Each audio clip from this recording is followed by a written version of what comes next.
Hello everyone, and welcome to Kevin's Seventh Heaven.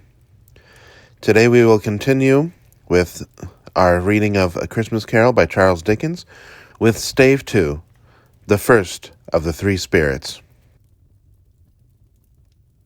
When Scrooge awoke, it was so dark that, looking out of bed, he could scarcely distinguish the transparent window from the opaque walls of his chamber.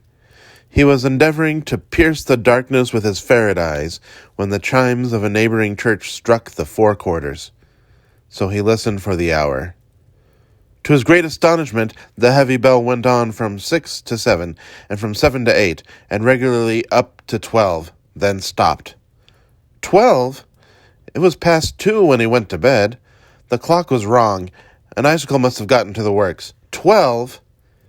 He touched the spring of his repeater to correct this most preposterous clock. Its rapid little pulse beat 12 and stopped. "Why, it is impossible," said Scrooge, "that I can have slept through a whole day and far into another night. It is impossible that anything has happened to the sun, and this is 12 at noon." The idea being an alarming one, he scrambled out of bed and groped his way to the window. He was obliged to rub the frost off the sleeve of his dressing gown before he could see anything, and could see very little then. All he could make out was that it was still very foggy and extremely cold, and that there was a noise of people running to and fro and making a great stir, as there unquestionably would have been if night had beaten off bright day and taken possession of the world. This was a great relief, because 3 days after sight of his first of exchange paid to Mr. Ebenezer Scrooge, or his order, and so forth, would have become a mere United States security if there were no days to count by. Scrooge went to bed again, and thought, and thought, and thought it over and over, and could make nothing of it. The more he thought, the more perplexed he was, and the more he endeavored not to think, the more he thought. Marley's ghost bothered him exceedingly. Every time he resolved within himself, after mature inquiry, that it was all a dream, his mind flew back again, like a strong spring released to its first position, and presented the same problem to be worked all through. Was it a dream or not?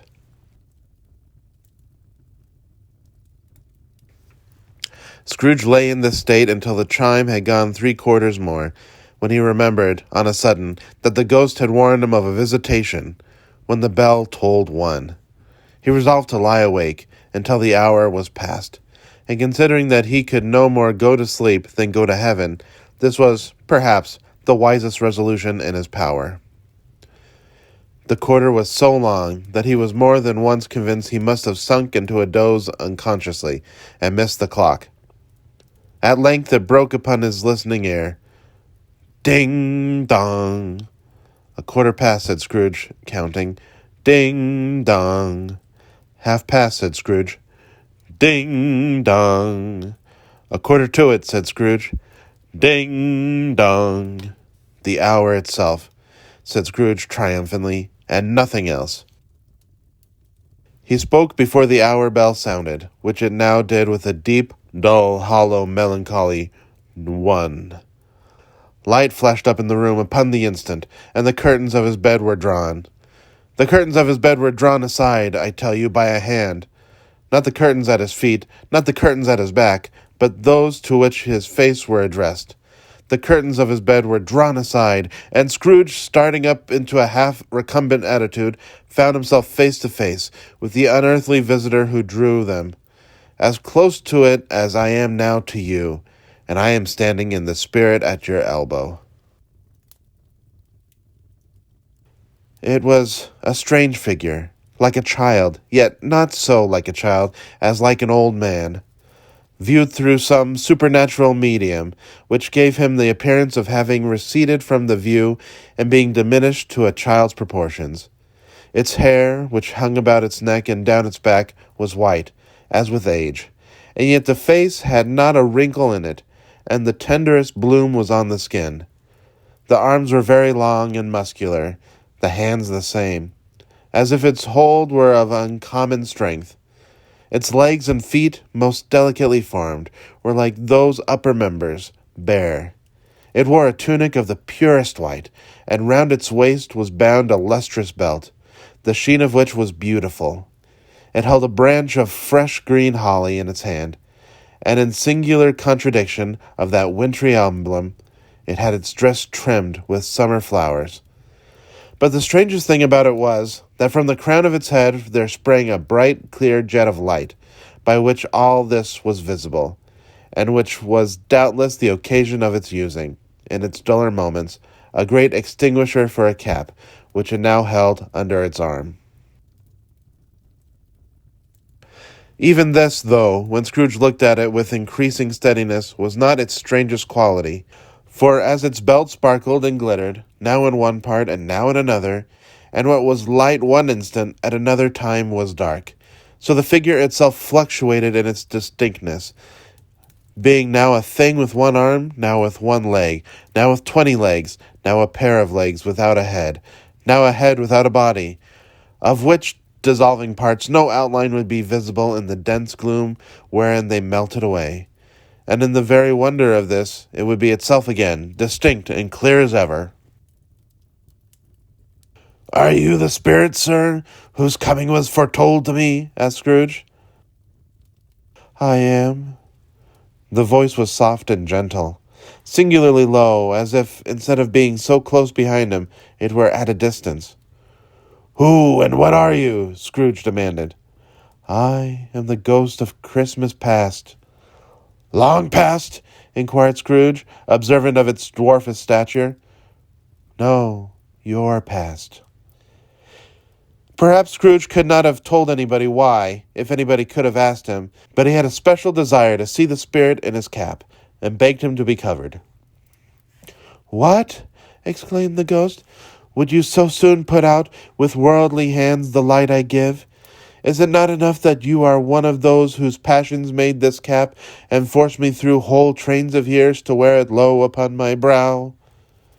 Scrooge reverently disclaimed all intention to offend, or any knowledge of having wilfully bonneted the spirit at any period of his life. He then made bold to inquire what business brought him there. "Your welfare," said the ghost. Scrooge expressed himself much obliged, but could not help thinking that a night of unbroken rest would have been more conducive to that end. The spirit must have heard him thinking, for it said immediately, "Your reclamation, then. Take heed." It put out its strong hand as it spoke, and clasped him gently by the arm. "Rise and walk with me." It would have been in vain for Scrooge to plead that the weather and the hour were not adapted to pedestrian purposes, that bed was warm, and the thermometer a long way below freezing, that he was clad but lightly in his slippers, dressing gown, and nightcap, and that he had a cold upon him at that time. The grasp, though gentle as a woman's hand, was not to be resisted. He rose, but, finding that the spirit made towards the window, clasped its robe in supplication. "I am immortal," Scrooge remonstrated, "and liable to fall." "Bear but a touch of my hand there," said the spirit, laying it upon his heart, "and you shall be upheld in more than this." As the words were spoken, they passed through the wall, and stood upon an open country road, with fields on either hand. The city had entirely vanished. Not a vestige of it was to be seen. The darkness and the mist had vanished with it, for it was clear, cold winter day, with snow upon the ground. "Good heavens," said Scrooge, clasping his hands together as he looked about him. "I was bred in this place. I was a boy here." The spirit gazed upon him mildly. Its gentle touch, though it had been light and instantaneous, appeared still present to the old man's sense of feeling. He was conscious of 1,000 odors floating in the air, each one connected with 1,000 thoughts, and hopes, and joys, and cares long, long forgotten. "Your lip is trembling," said the ghost. "And what is that upon your cheek?" Scrooge muttered, with an unusual catching in his voice, that it was a pimple, and begged the ghost to lead him where he would. "You recollect the way?" inquired the spirit. "Remember it!" cried Scrooge with fervor. "I could walk it blindfold." "Strange to have forgotten it for so many years," observed the ghost. "Let us go on." They walked along the road. Scrooge recognizing every gate and post and tree, until a little market town appeared in the distance, with its bridge, its church, and winding river. Some shaggy ponies now were seen trotting towards them with boys upon their backs, who called to other boys in country gigs and carts, driven by farmers. All these boys were in great spirits, and shouted to each other, until the broad fields were so full of merry music that the crisp air laughed to hear it. "These are but the shadows of the things that have been," said the ghost. "They have no consciousness of us." The jocund travelers came on, and as they came, Scrooge knew and named them every one. Why was he rejoiced beyond all bounds to see them? Why did his cold eye glisten, and his heart leap up as they went past? Why was he filled with gladness when he heard them give each other Merry Christmas as they parted at crossroads and by ways for their several homes? What was Merry Christmas to Scrooge? Out upon Merry Christmas! What good had it ever done to him? "The school is not quite deserted," said the ghost. "A solitary child, neglected by his friends, is left there still." Scrooge said he knew it, and he sobbed. They left the high road by a well-remembered lane, and soon approached a mansion of dull red brick, with a little weathercock-surmounted cupola on the roof, and a bell hanging in it. It was a large house, but one of broken fortunes, for the spacious offices were little used. Their walls were damp and mossy, their windows broken, and their gates decayed. Fowls clucked and strutted in the stables, and the coach-houses and sheds were overrun with grass. Nor was it more retentive of its ancient state within, for entering the dreary hall and glancing through the open doors of many rooms, they found them poorly furnished, cold and vast. There was an earthy savour in the air, a chilly barrenness in the place, which associated itself, somehow, with too much getting up by candlelight and not too much to eat. They went, the ghost and Scrooge, across the hall, to a door at the back of the house. It opened before them, and disclosed a long, bare, melancholy room, made bare still by the lines of plain deal forms and desks. At one of these a lonely boy was reading, near a feeble fire, and Scrooge sat down upon a form, and wept to see his poor forgotten self as he had used to be. Not a latent echo in the house, not a squeak and scuffle from the mice behind the paneling, not a drip from the half-thawed waterspout in the dull yard behind, not a sigh among the leafless boughs of one despondent poplar, not the idle swinging of an empty storehouse door, no, not a clicking in the fire, but fell upon the heart of Scrooge with softening influence, and gave a freer passage to his tears. The spirit touched him on the arm, and pointed to his younger self, intent upon his reading. Suddenly a man in foreign garments, wonderfully real and distinct to look at, stood outside the window, with an axe stuck in his belt, and leading by the bridle an ass laden with wood. "Why, it's Ali Baba!" Scrooge exclaimed in ecstasy. "It's dear old honest Ali Baba! Yes, I know. One Christmas time, when yonder solitary child was left here all alone, he did come, for the first time, just like that. Poor boy! And Valentine," said Scrooge, "and his wild brother Orson. There they go. And what's his name? Who was put down in his drawers, asleep, at the gate of Damascus. Don't you see him? And the Sultan's groom turned upside down by the genie. There he is upon his head. Serve him right. I am glad of it. What business had he to be married to the princess?" To hear Scrooge, expending all the earnestness of his nature on such subjects, in a most extraordinary voice, between laughing and crying, and to see his heightened and excited face, would have been a surprise to his business friends in the city indeed. "There's the parrot!" cried Scrooge. "Green body and yellow tail, with a thing like a lettuce growing out of the top of his head. There he is.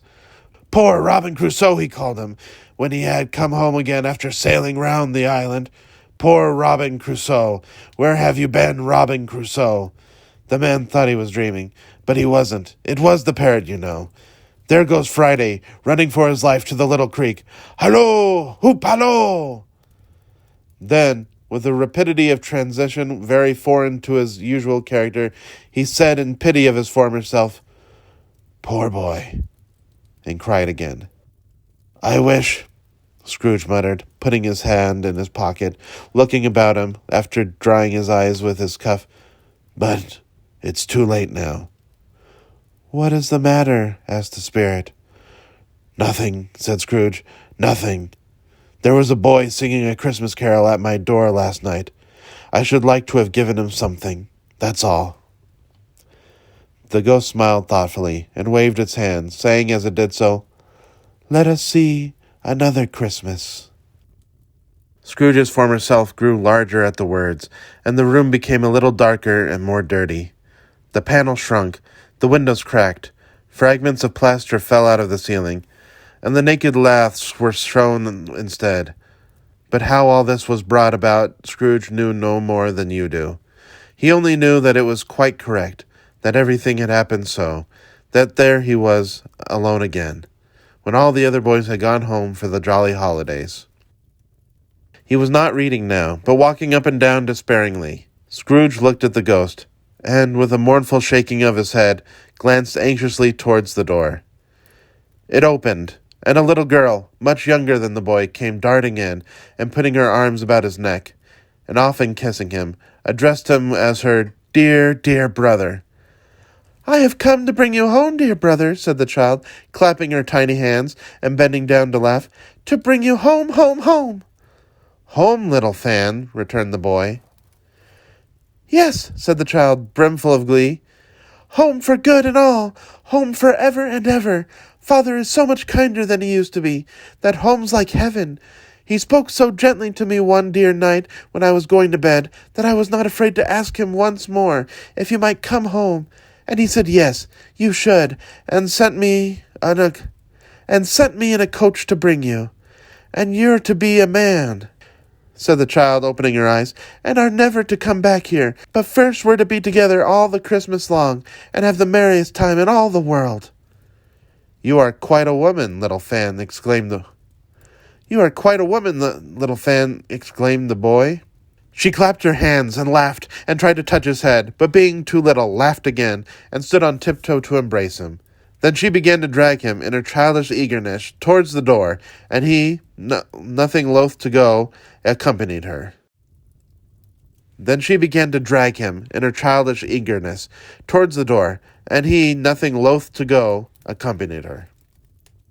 A terrible voice in the hall cried, "Bring down Master Scrooge's box there!" And in the hall appeared the schoolmaster himself, who glared at Master Scrooge with a ferocious condescension, and threw him into a dreadful state of mind by shaking hands with him. He then conveyed him and his sister into the veriest old well of a shivering best parlor that ever was seen, where the maps upon the wall, and the celestial and terrestrial globes in the windows, were waxy with cold. Here he produced a decanter of curiously light wine and a block of curiously heavy cake, and administered installments of those dainties to the young people, at the same time sending out a meagre servant to offer a glass of something to the postboy, who answered that he thanked the gentleman, but if it was the same tap as he had tasted before, he had rather not. Master Scrooge's trunk being by this time tied on the top of the chaise, the children bade the schoolmaster goodbye right willingly, and getting into it, drove gaily down the garden sweep, the quick wheels dashing the hoar-frost and snow from off the dark leaves of the evergreens like spray. "Always a delicate creature, whom a breath might have withered," said the ghost, "but she had a large heart." "So she had," cried Scrooge. "You're right. I will not gainsay it, spirit. God forbid." "She died a woman," said the ghost, "and had, as I think, children." "One child," Scrooge returned. "True," said the ghost. "Your nephew." Scrooge seemed uneasy in his mind, and answered briefly, "Yes." Although they had but that moment left the school behind them, they were now in the busy thoroughfares of a city, where shadowy passengers passed and repassed, where shadowy carts and coaches battled for the way, and all the strife and tumult of a real city were. It was made plain enough by the dressing of the shops that here, too, it was Christmas time again, but it was evening, and the streets were lighted up. The ghost stopped at a certain warehouse door, and asked Scrooge if he knew it.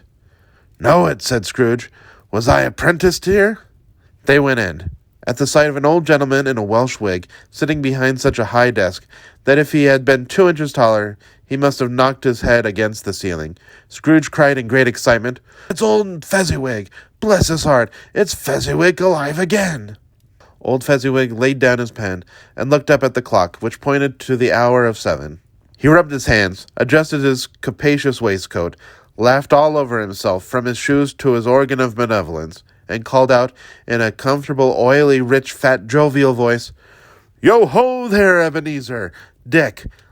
Scrooge's former self, now grown a young man, came briskly in, accompanied by his fellow prentice. "Dick Wilkins, to be sure," said Scrooge to the ghost. "Bless me, yes. There he is. He was very much attached to me, was Dick. Poor Dick. Dear, dear." "Yo-ho, my boys," said Fezziwig. "No more work tonight. Christmas Eve, Dick. Christmas, Ebenezer." "Let's have the shutters up," cried old Fezziwig, with a sharp clap of his hands, "before a man can say Jack Robinson."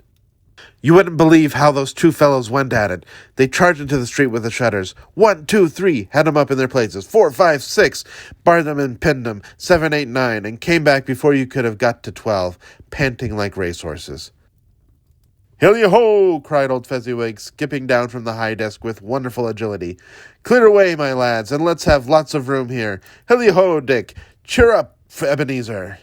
Clear away. There was nothing they wouldn't have cleared away, or couldn't have cleared away, with old Fezziwig looking on. It was done in a minute. Every movable was packed off, as if it were dismissed from public life forevermore.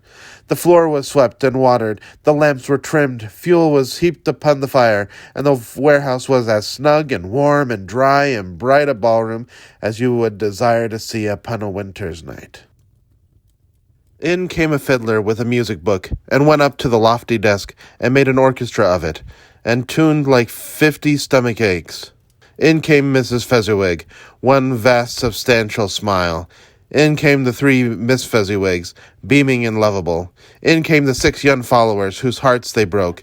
In came all the young men and women employed in the business. In came the housemaid with her cousin the baker. In came the cook with her brother's particular friend the milkman. In came the boy from over the way, who was suspected of not having board enough from his master, trying to hide himself behind the girl from next door but one, who was proved to have had her ears pulled by her mistress. In they all came, one after another, some shyly, some boldly, some gracefully, some awkwardly, some pushing, some pulling. In they all came, anyhow and everyhow.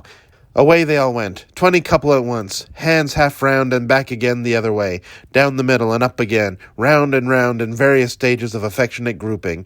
Old top couple always turning up in the wrong place, new top couple starting off again as soon as they got there, all top couples at last, and not a bottom one to help them. When this result was brought about, old Fezziwig, clapping his hands to stop the dance, cried out, "Well done!" and the fiddler plunged his hot face into a pot of porter, especially provided for that purpose. But scorning rest upon his reappearance, he instantly began again, though there were no dancers yet, as if the other fiddler had been carried home, exhausted, on a shutter, and he were a brand-new man, resolved to beat him out of sight, or perish. There were more dances, and there were more forfeits, and more dances, and there was cake, and there was negus, and there was a great piece of cold roast, and there was a great piece of cold boiled, and there were mince pies, and plenty of beer. But the great effect of the evening came after the roast and boiled, when the fiddler, an artful dog mind, the sort of man who knew his business better than you or I could have told it to him, struck up Sir Roger de Coverley. Then old Fezziwig stood out to dance with Mrs. Fezziwig, top couple too, with a good stiff piece of work cut out of them. 3 or 4 and 20 pair of partners, people who were not to be trifled with, people who would dance, and had no notion of walking. But if they had been twice as many, 4 times, old Fezziwig would have been a match for them, and so would Mrs. Fezziwig. As to her, she was worthy to be his partner in every sense of the term. If that's not high praise, tell me higher, and I'll use it. A positive light appeared to issue from Fezziwig's calves. They shone in every part of the dance like moons. You couldn't have predicted, at any given time, what could have become of them next. And when old Fezziwig and Mrs. Fezziwig had gone all through the dance, advance and retire, both hands to your partner, bow and curtsy, corkscrew, thread the needle, and back again to your place. Fezziwig cut so deftly that he appeared to wink with his legs, and came upon his feet again without a stagger. When the clock struck 11, the domestic ball broke up. Mr. and Mrs. Fezziwig took their stations, one on either side of the door, and shaking hands with every person individually as he or she went out, wished him or her a Merry Christmas.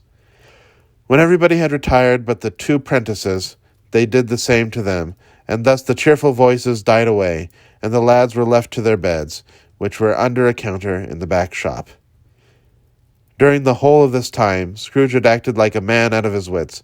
His heart and soul were in the scene, and with his former self, he corroborated everything, remembered everything, enjoyed everything, and underwent the strangest agitation. It was not until now, when the bright faces of his former self and Dick were turned from them, that he remembered the ghost, and became conscious that it was looking full upon him, while the light upon his head burnt very clear. "A small matter," said the ghost, "to make these silly folks so full of gratitude." "Small?" echoed Scrooge. "Small!" echoed Scrooge. The spirit signed to him to listen to the two apprentices, who were pouring out their hearts in praise of Fezziwig, and when he had done so, said, "Why, is it not? He has spent but a few pounds of your mortal money, 3 or 4 perhaps. Is that so much that he deserves this praise?" "It isn't that," said Scrooge, heated by the remark, and speaking unconsciously like his former self, not his latter self. "It isn't that, spirit. He has the power to render us happy or unhappy, to make our service light or burdensome, a pleasure or a toil. Say that his power lies in words and looks, in things so slight and insignificant that it is impossible to add and count them up. What then? The happiness he gives is quite as great as it costs a fortune." He felt the spirit's glance and stopped. "What is the matter?" asked the ghost. "Nothing particular," said Scrooge. "Something, I think," the ghost insisted. "No," said Scrooge, "no. I should like to be able to say a word or two to my clerk just now. That's all." His former self turned down the lamps as he gave utterance to the wish, and Scrooge and the ghost again stood side by side in the open air. "The time grows short," observed the spirit. "Quick!" This was not addressed to Scrooge, or to anyone whom he could see, but it produced an immediate effect. For again Scrooge saw himself. He was older now, a man in the prime of life. His face had not the harsh and rigid lines of later years, but had begun to wear the signs of care and avarice. There was an eager, greedy, restless motion in the eye, which showed the passion that had taken root, and where the shadow of the growing tree would fall. He was not alone, but sat by the side of a fair young girl in a mourning dress, in whose eyes there were tears, which sparkled in the light that shone out of the ghost of Christmas past. "It matters little," she said softly, "to you, very little. Another idol has displaced me, and, if it can cheer and comfort you in time to come, as I would have tried to do, I have no just cause to grieve." "What idol has displaced you?" he rejoined. "A golden one." "This is the even-handed dealing of the world," he said. "There's nothing on which it is so hard as poverty. There's nothing it professes to condemn with such severity as the pursuit of wealth." "You fear the world too much," she answered gently. "All your other hopes have merged into the hopes of being beyond the chance of its sordid reproach. I have seen your nobler aspirations fall off one by one until the master passion, gain, engrosses you. Have I not?" "What then?" he retorted. "Even if I have grown so much wiser, what then? I am not changed towards you." She took her head. "Am I? Our contract is an old one. It was made when we were both poor, and content to be so, until in good season we could improve our worldly fortune by our patient industry. You are changed. When it was made, you were another man." "I was a boy," he said impatiently. "Your own feeling tells you that you were not what you are," she returned. "I am. That which promised happiness when we were in heart is fraught with misery now that we are two. How often and how keenly I have thought of this, I will not say. It is enough that I have thought of it, and can release you. Have I ever sought release? In words? No, never. In what then?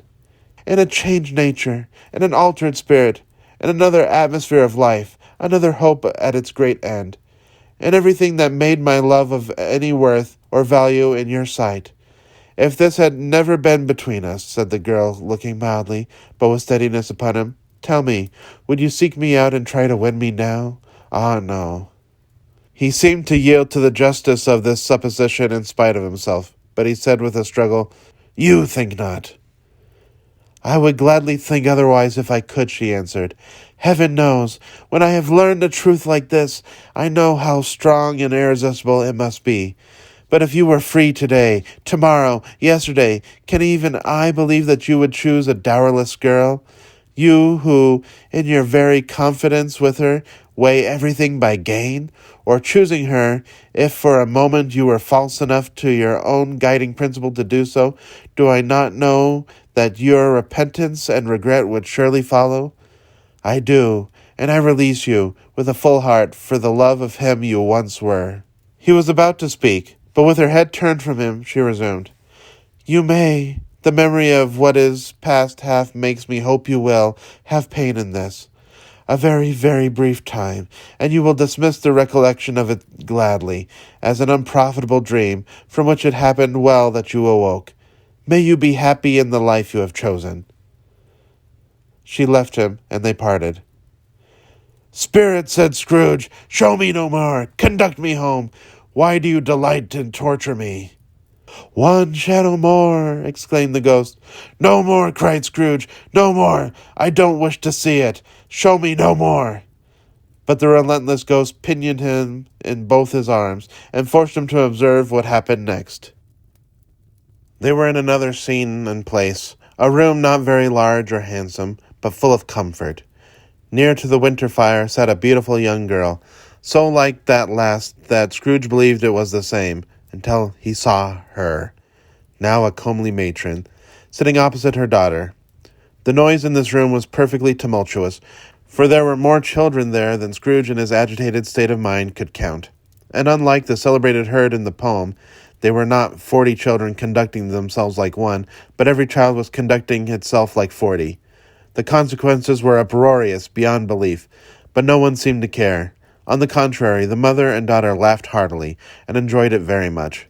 And the latter, soon beginning to mingle in the sports, got pillaged by the young brigands most ruthlessly. What would I not have given to be one of them, though I never could have been so rude? No, no, I wouldn't for the wealth of all the world have crushed that braided hair and torn it down, and for the precious little shoe, I wouldn't have plucked it off, God bless my soul, to save my life. As to measuring her waist in sport as they did, bold young brood, I couldn't have done it. I should have expected my arm to have grown round it for a punishment, and never come straight again. And yet I should have dearly liked, I own, to have touched her lips, to have questioned her, that she might have opened them, to have looked upon the lashes of her downcast eyes, and never raised a blush, to have let loose waves of hair, an inch of which would be a keepsake beyond price. In short, I would have liked, I do confess, to have had the lightest license of a child, and yet to have been man enough to know its value. But now a knocking at the door was heard, and such a rush immediately ensued that she, with laughing face and plundered dress, was borne towards it, the centre of the flushed and boisterous group, just in time to greet the father, who came home attended by a man laden with Christmas toys and presents. Then the shouting and the struggling and the onslaught that was made on the defenseless porter, the scaling him with chairs for ladders, to dive into his pockets, despoil him of brown paper parcels, hold on tight by his cravat, hug him round his neck, pummel his back, and kick his legs in irrepressible affection. The shouts of wonder and delight with which the development of every package was received. The terrible announcement that the baby had been taken in the act of putting a doll's frying pan into his mouth, and was more than suspected of having swallowed a fictitious turkey glued on a wooden platter. The immense relief of finding this a false alarm. The joy and gratitude and ecstasy. They are all indescribable alike. It is enough that, by degrees, the children and their emotions got out of the parlor, and, by one stair at a time, up to the top of the house, where they went to bed, and so subsided. And now Scrooge looked on more attentively than ever, when the master of the house, having his daughter leaning fondly on him, sat down with her and her mother at his own fireside. And when he thought that such another creature, quite as graceful and as full of promise, might have called him father, and had been a springtime in the haggard winter of his life, his sight grew very dim indeed. "Belle," said the husband, turning to his wife with a smile, "I saw an old friend of yours this afternoon." "Who was it?" "Guess." "How can I? Tut, don't I know?" she added in the same breath, laughing as she laughed. "Mr. Scrooge." "Mr. Scrooge it was. I passed his office window, and it was not shut up, and he had a candle inside. I could scarcely help seeing him. His partner lies upon the point of death, I fear, and there he sat alone, quite alone in the world, I do believe." "Spirit," said Scrooge in a broken voice, "remove me from this place." "I told you that these were shadows of the things that have been," said the ghost. "That they are what they are. Do not blame me." "Remove them," Scrooge exclaimed. "I cannot bear it." He turned upon the ghost, and seeing that it looked upon him with a face in which, in some strange way, there were fragments of all the faces that had shown him, wrestled with it.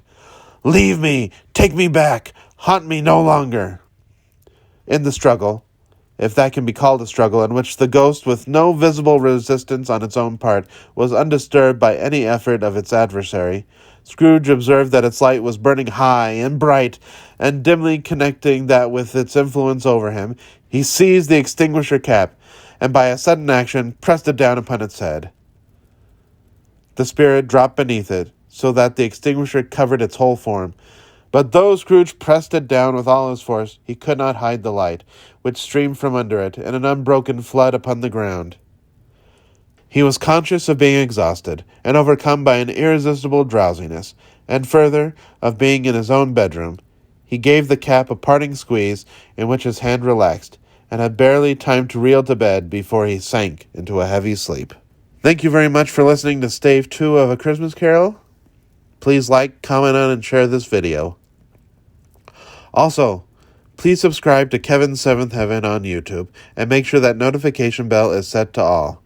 It would really mean a lot and be very helpful to me. Anyway, ta-ta for now. Love you all.